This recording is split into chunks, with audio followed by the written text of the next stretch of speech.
আমাদের সংসারে যেমন খরচ হয় আর যা যা খরচ হয় তার প্রতিটাই কিন্তু নির্ভর করে আমাদের চাহিদাগুলোর উপর। আমাদের চাহিদাগুলো যেমন সংসারের খরচগুলো কিন্তু ঠিক তেমনই হয়। আর বর্তমান সময়ে এসে মাত্র 15,000 টাকায় কি পুরো মাস সত্যিই চলে? আর যদি চলে কিভাবে চলে তাই শেয়ার করব আপনাদের সাথে। হ্যালো এভরিওয়ান, আসসালামু আলাইকুম। কেমন আছেন সবাই? আই হোপ সবাই খুব ভালো আছেন। আলহামদুলিল্লাহ, আমরা আল্লাহর রহমতে আছি খুব ভালোই। নতুন দিনে নতুন আরও একটি ভ্লগ ভিডিও নিয়ে হাজির হয়ে গিয়েছি আমি আপনাদের মাঝে বাঁধন, চট্টগ্রাম থেকে। আমাদের আশেপাশে এমনও অনেক মানুষ আছে যাদের পুরো মাসের খরচ লাখ লাখ টাকা। আবার এমনও অনেক মানুষ আছে যাদের পুরো মাসের খরচ 3-4 হাজার টাকা বা 5,000 টাকারও কম। আর এই খরচের পুরোটাই কিন্তু নির্ভর করে আমাদের আয়ের উপর আর চাহিদার উপর। আমাদের আয় যেমন, আয় বুঝেই কিন্তু আমাদের ব্যয়টা করতে হয়।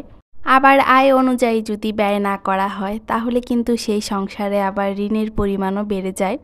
কারণ আমার আয় যতটুকু তার বেশি যদি ব্যয় করে ফেলি সেই টাকাটা কোথা থেকে আসে? হয়তো বা কারো কাছ থেকে টাকাটা ধার করতে হয় বা লোন নিতে হয়। এভাবেই কিন্তু অনেকের সংসার চলে। কিন্তু আমার মতে এভাবে সংসার না চালিয়ে আমার আয় যতটুকু ততটুকুর মধ্যেই যদি সংসারটা চালানো যায় তাহলে বাড়তি কোনো টেনশনই থাকে না, আর সংসারটাও কিন্তু সুন্দরভাবেই চলে। কথাই কিন্তু আছে যে যত আয় তত ব্যয়। আমাদের যেমন আয় তার থেকে আরও বেশি যাদের আয় তাদের কিন্তু খরচ আরও বেশি। এভাবে কিন্তু প্রতিটা সংসারই চলে আসছে সেই অনেক আগে থেকেই। আমরা তো ছোট মানুষ, আমরা আর সংসারের কি বুঝি, মাত্রই সংসার শুরু করেছি। তবুও যতটুকু বুঝি ততটুকুতে আমার মনে হয় যে আয়টা বুঝে ব্যয়টা করলে সংসারে শান্তি সবসময়ই বজায় থাকে। বাড়তি কোনো টেনশনও থাকে না, কোনো কিছুই থাকে না। ভালোভাবে সংসারটা সুন্দর মতো চলে যায়, তা আল্লাহ তাআলাই চালিয়ে নেয় কোনো না কোনোভাবে। এখন আসি যে আমাদের ছোট্ট এই সংসারটা মাত্র 15,000 টাকাতে কিভাবে চলে আর কিভাবে আসলে চালানো যায় সেই কথায়। তার আগে ভিডিওর ব্যাপারে একটু কথা বলে নেই, কারণ আমি তো শুধু কাজই করছি, কি করছি না করছি কিছুই বলা হচ্ছে না। আজকের ভিডিওটাও নিয়মিতই একদম সকালবেলা থেকেই শুরু করেছি, একদম প্রতিদিনের মতো। সকালে উঠে বেডটা গুছিয়ে নিয়েছি, নাস্তা করেছি অফ ক্যামেরাতেই, সেটা আর দেখানো হয়নি। এদিকে সংসারের টুকটাক কাজ করে নিচ্ছি, যেরকমটা আসলে করি সব সময়। আর আমরা যেহেতু পানিটা নিচ থেকে এনে খাই, খাবার পানিটা নিচ থেকে আনতে হয়, ওখানে খাবার পানি লাইন আছে। এইদিকে জগে পানিটা শেষ হয়ে গিয়েছিল, তাই পানিটা উঠিয়ে নিলাম। আপনারা যারা আমার ভিডিওগুলো দেখেন অনেক আগে থেকে বা নতুন যারা জয়েন হয়েছেন তারা হয়তো বা অনেকেই জানেন যে আমরা কোয়ার্টারে থাকি, মানে সরকারি কোয়ার্টারে। এখানে ভাড়া দিতে হয়, তবুও দেখা যায় যে বাহিরের থেকে একটু কমই পড়ে ভাড়া। আবার কারেন্ট বিল দিতে হয় না, গ্যাস বিল দিতে হয় না, কোনো খরচই নেই, পানির কোনো খরচ নেই। শুধু বাসা ভাড়া ভাবো যে টাকাটা দিতে হয় ওই টাকাটাই। আমার চ্যানেলে যারা নতুন জয়েন হয়েছেন, নতুন আপু বা ভাইয়ারা, তারা আমাকে অনেকেই জিজ্ঞেস করেছে যে আপু ভাইয়া কি আর্মিতে নাকি, মানে সেনাবাহিনীতে নাকি। অনেকে হয়তো বা জানে না, কারণ আমি কিন্তু ভিডিওতে এইভাবে বলি না যে সে কিসে জব করে। আমি হয়তো বা অনেক আগে একবার বলেছিলাম, এ কারণেই অনেকে জানে না। আজকে আবারও বলে দিচ্ছি, আসলে আপনাদের ভাইয়া বাংলাদেশ নৌবাহিনীতে আছে, সেই সেনাবাহিনীতে না, নৌবাহিনীতে আছে। আমাদের প্রতি মাসে বাসা ভাড়া বাবদ, তারপর হচ্ছে সংসারের পুরো খরচ সব কিছু মিলিয়ে মানে 15,000 টাকাতেই চলে যায়। কারণ আমাদের শুকনো বাজারটা যেহেতু করতে হয় না, এটা কিন্তু অনেকেই জানেন। আর আমাদের মাত্র 3 জনের সংসার, ছোট্ট একটা মেয়ে আর আমরা 2 জন। এই কারণে বাজার খরচ সব কিছু মিলিয়ে অতটা আসলে এখনও লাগে না।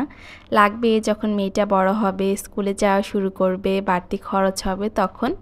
তাছাড়া আসলে অতটা খরচ হয় না। আর আমাদের শুকনো বাজারগুলো যদি করতে হতো তাহলে 20,000-এও হতো না, 20,000-এর উপরেই লেগে যেত। কারণ চাল ডাল চিনি তেল লবণ সাবান সব কিছুই কিনতে হতো। এখন এগুলো যেহেতু লাগে না, শুধু কাঁচা বাজার মাছ আর মাংসটাই করতে হয়, কিনতে হয়। এই কারণে দেখা যায় যে কমেই পারা যায়। এটা কিন্তু আবার সবার ক্ষেত্রেই হবে না। আসলে যাদের সব কিছু কিনতে হয় তাদের কিন্তু অনেক টাকা আসলে লেগে যায়।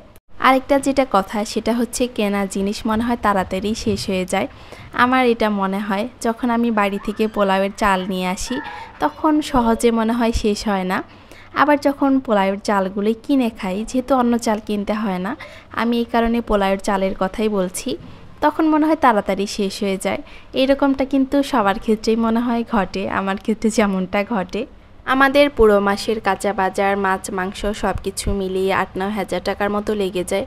মাঝে মাঝে বেশিও লেগে যায়, কারণ প্রতি মাসে যে একরকম লাগবে একরকম খরচ হবে তা কিন্তু না, বেশিটা একটু বেশি লাগে আর বাকিটা বাসা ভাড়া বাবদ। আর এদিকে আমি ভয়েস দিচ্ছি, বাহিরে কিন্তু প্রচণ্ড বৃষ্টির শব্দ হয়তো বা আপনারা শুনতে পাবেন, কারণ ঝুম বৃষ্টি হচ্ছে আর আমার মেয়েটা বারান্দায় দাঁড়িয়ে দাঁড়িয়ে সে গান গাচ্ছে। যাই হোক, এই কারণে আমি একটু আড়ালেই ভয়েসটা দিচ্ছি যাতে সাউন্ডটা একটু কম আসে। তবুও দেখা যায় যে নিরিবিলিতে যতই ভয়েস দেই না কেন আশেপাশের সাউন্ড একটু আসেই। এদিকে দুপুর আজকে রান্না করব শিং মাছ। আদিতার বাবা আরেকদিন একটু বড় সাইজের শিং মাছ এনেছিল কিছু, ওইটা আমি কেটে ধুয়ে রেখে দিয়েছিলাম। আজকে আলু সিদ্ধ করে দিয়ে টমেটো দিয়ে রান্না করব, আর একটু লতি রান্না করব।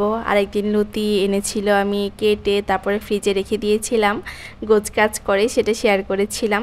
আজকে এটা রান্না করব আর একটু শিং মাছ রান্না করব আর একটা ভাজি করব। এই তো আজকে দুপুরের রান্না। আমি এক এক দিন এক এক টাইমে ভয়েস দিই, ভিডিও এডিট করি, মানে কোনো ঠিক ঠিকানা নাই। আগে ভালোই ভিডিও শিডিউল করে রাখতে পারতাম, এখন ভিডিও শিডিউল করেও রাখতে পারি না। যেদিন আমার ভিডিও আপলোড হওয়ার ডেট সেদিন সকালে হয়তো বা ভিডিও আমি রেডি করি, না হয় আগের দিন রেডি করি। এভাবে এখন আমি ভিডিওগুলো দিচ্ছি, কারণ অনেক সময় ভিডিও করতে ইচ্ছে করে না, আবার এডিট করব, ভয়েস দেব, মানে কোনো কিছু করতে মন চায় না। তাই এরকম সময়ের সাথে আমি পেরেই উঠতে পারি না অনেক সময়।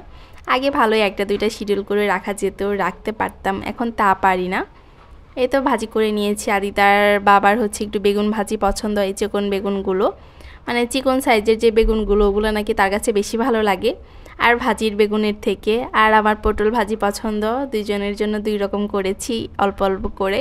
আর এদিকে শিং মাছটা আমি বসিয়ে দিয়েছি। ওইদিকে আমার লতি রান্না কমপ্লিট। আজকে লতিটা রান্না করেছি পাঙ্গাস মাছ দিয়ে, আর কচু টাইপের যে কোনো সবজি কিন্তু তেল জাতীয় মাছ দিয়ে রান্না করলে মজে ভালো, খেতেও ভালো লাগে। আমরা যারা লাইফস্টাইল ভিডিওগুলো শেয়ার করি সবার সাথে, আসলে সব কিছু কিন্তু শেয়ার করার চেষ্টা করি, কি করি না করি, কিন্তু পার্সোনাল বিষয় কিন্তু ওইভাবে শেয়ার করা হয় না। যেমন আমার হাজব্যান্ড কি করে বা কেমন স্যালারি, কোথায় থাকি, কিভাবে থাকি, মানে কিছু কিছু পার্সোনাল বিষয় থাকে যেগুলো আসলে ওইভাবে কেউই শেয়ার করে না। আবার কেউ শেয়ার করে যতটুকু শেয়ার করা যায় ততটুকুই করে, মানে তার বেশি কিন্তু কেউ করতে চায় না। আসলে এগুলো কিন্তু সবার সাথে শেয়ার করার জিনিসও না, পার্সোনাল বিষয়গুলো পার্সোনালি থাকা ভালো। আমাকে কয়েকজন আপু, মানে রিয়েল ভিউয়ার্স যারা, তারা কিছু টাইপের প্রশ্ন করেছিলেন যেগুলো আসলে আমি তাদেরকে উত্তর দিতে পারিনি। আসলে উত্তর দেওয়ার মতোও না। আমার হাজব্যান্ড স্যালারি কেমন পায়, আমাদের বাসা ভাড়া কেমন কাটে না কাটে, মানে সব কিছু মিলিয়ে কিছু প্রশ্ন তারা করেছিলেন, যেগুলো আমি আসলে তাদেরকে অ্যান্সারটা দিতে পারিনি। আমি আসলেই দুঃখিত, কারণ কিছু কিছু বিষয় আসলে শেয়ার করা এটা সম্ভব হয় না, অনেক কারণই থাকে। এদিকে আদিতার বাবা বিশাল বড় একটা মুরগি এনেছিল, এই মুরগিটা 4 কেজির উপরে। আসলে আমি কাটতে কাটতে আমার মাজা ব্যথা হয়ে গিয়েছিল, এরকম অবস্থা। যদিও আমি এরকম জিনিসে একটু ভয়ই পাই বেশি, মানে বড় মাছ বড় মুরগি এগুলা কাটতে গেলে মনে হয় আমার মাজা ব্যথা করে, এরকম অবস্থা। আর মুরগিটার ভেতরে অনেকগুলো ডিম ছিল, পরিপক্ক ডিম একটাও ছিল না, ছিল সব এই ছোটো ছোটো টাইপের ডিম, যদিও এই ডিমগুলো পেলেও ভালো লাগে। আর এই মুরগিটা আমি কেটে নিচ্ছিলাম, আদিতার বাবা শখ করেই ভিডিও করে রেখেছে।